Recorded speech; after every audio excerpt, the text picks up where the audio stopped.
l'entreprise que je vais aborder de deux façons. J'ai un salarié qui a un projet professionnel précis, et je vais aller chercher l'entreprise susceptible de l'embaucher. Comment j'aborde l'entreprise? Comment je l'identifie déjà? Tout à l'heure, il était question d'Internet, bah oui. Internet nous aide beaucoup dans cette démarche-là pour retrouver des entreprises avec des secteurs d'activité, avec des emplois. Moi, je travaille beaucoup avec les offres d'emploi qui sont, alors on va parler de Pôle emploi, d'Indeed, etc. Alors, il y a une offre d'emploi existante.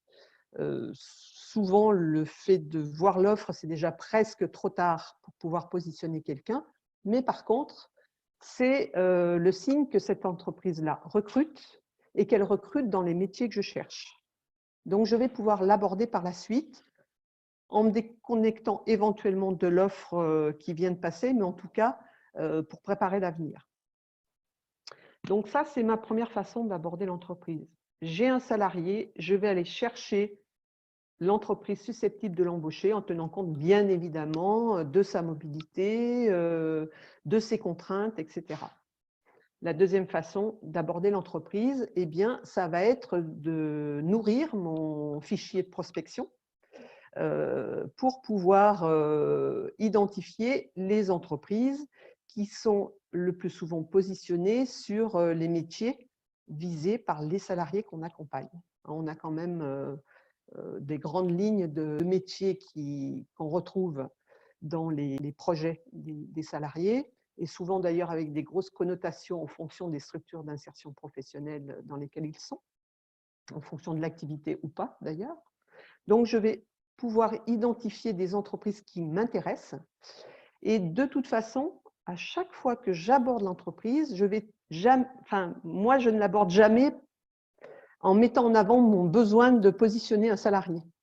Je suis toujours, ma façon d'aborder l'entreprise, c'est toujours de montrer une curiosité pour elle. Et jamais je dis je vous contacte parce que j'ai un salarié à vous proposer, même si je sais qu'ils sont en phase de recrutement. Je les contacte, si je ne les connais pas évidemment, je les contacte pour mieux les connaître. Donc, l'approche que j'ai quand c'est une prise de rendez-vous, l'objectif c'est toujours d'obtenir un rendez-vous parce que c'est quand même beaucoup mieux comme ça. Et je vais expliquer brièvement qui je suis. Je vais expliquer brièvement ce qu'est une structure d'insertion et le parcours d'insertion. Et je vais dire que nous avons besoin, pour préparer au mieux les salariés au marché de l'emploi, nous avons besoin de connaître les entreprises de leur bassin d'emploi, de connaître les entreprises des secteurs d'activité qu'ils visent. Et ça fonctionne plutôt bien, parce que rares sont les entreprises qui refusent de parler d'elles. Et au contraire, elles apprécient beaucoup cette démarche inversée, on va dire.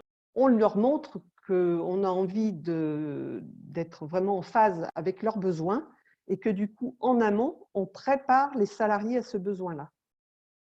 Et ça facilite beaucoup, je trouve, moi, que ça facilite beaucoup l'approche, notamment quand on n'est pas commercial, on ne connaît pas parfaitement les métiers. On a le droit de dire « je ne vous connais pas bien ». Avant de vous présenter un candidat, j'aimerais vous connaître pour savoir si le candidat que j'envisagerais plus tard de vous proposer correspond vraiment à ce que vous attendez.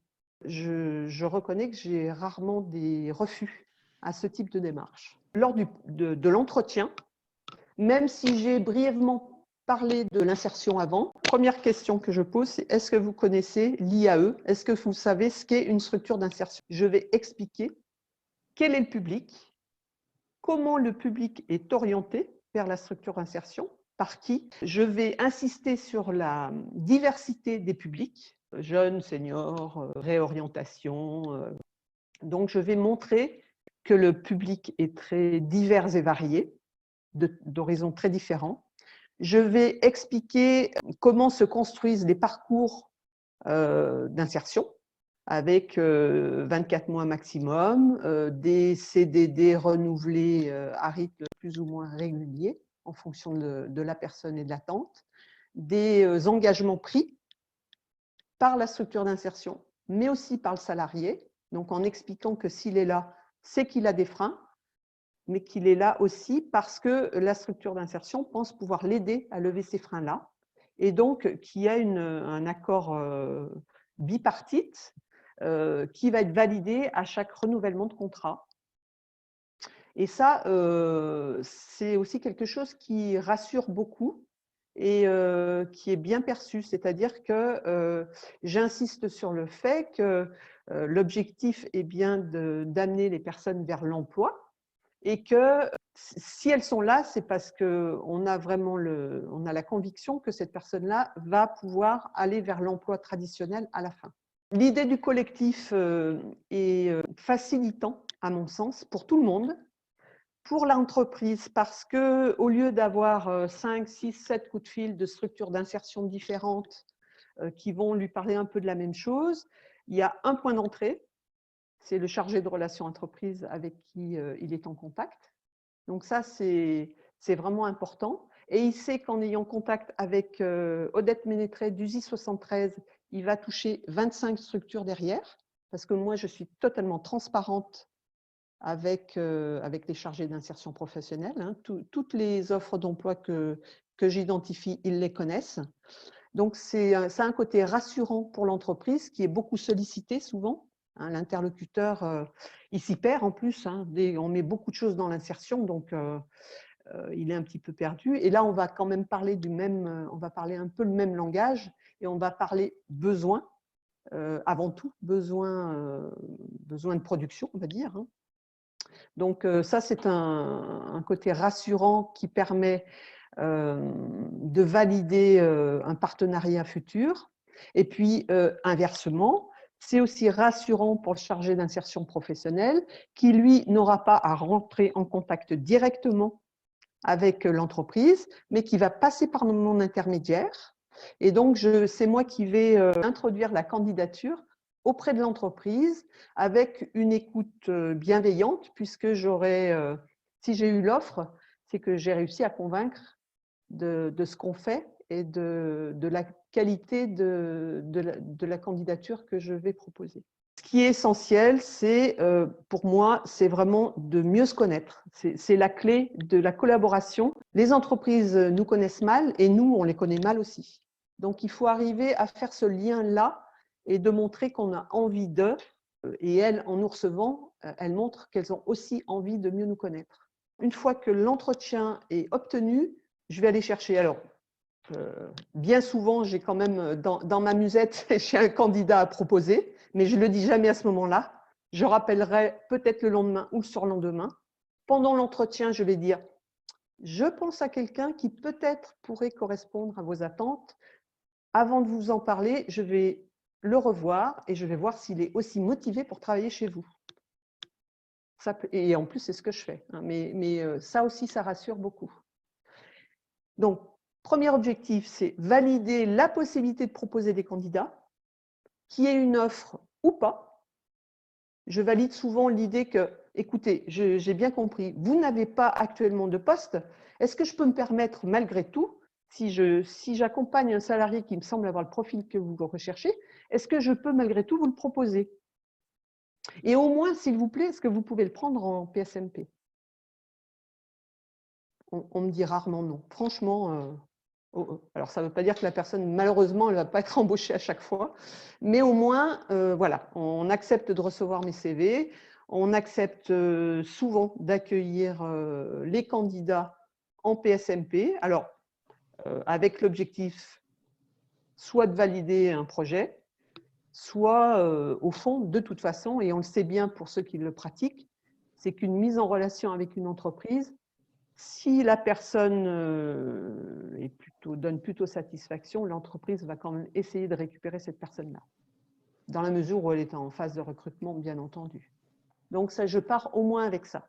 Une des préoccupations de l'entreprise, ça va être, bah oui, mais attendez, ce monsieur-là, il était accompagné jusqu'à présent par quelqu'un, qu'est-ce qui va se passer si je l'embauche? J'ai été confrontée dans le passé à certaines situations que je ne sais pas gérer.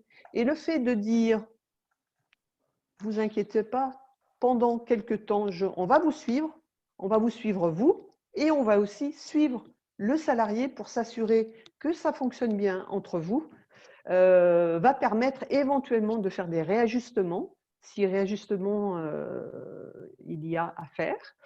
Ça rassure beaucoup. Parce qu'effectivement, il y a la notion d'accompagnement dans l'insertion qui est très forte. Et l'entreprise se dit, mais moi, chez moi, ça ne se passe pas comme ça. Je ne vais pas réussir à intégrer facilement ce salarié-là. On a une plus-value extraordinaire, c'est que les personnes, on les connaît, on les voit en situation de travail depuis des mois. Donc, quand on vient parler de quelqu'un, alors, bien entendu, il ne faut pas tricher, hein, parce que si vous trichez sur le profil que vous présentez, vous le ferez une fois, jamais deux. Donc, ça veut dire que si vous n'avez pas joué un vrai jeu, l'entreprise ne vous donnera pas une deuxième chance. Et ce qui est bien pire encore, c'est qu'elle ne donnera pas une deuxième chance à une autre structure d'insertion. Donc, moi, je pense que ça, c'est vraiment essentiel d'être honnête. Alors, il y a des choses qui doivent se dire, d'autres qui ne doivent pas se dire. C'est pour ça que moi, je ne tiens pas à tout savoir non plus.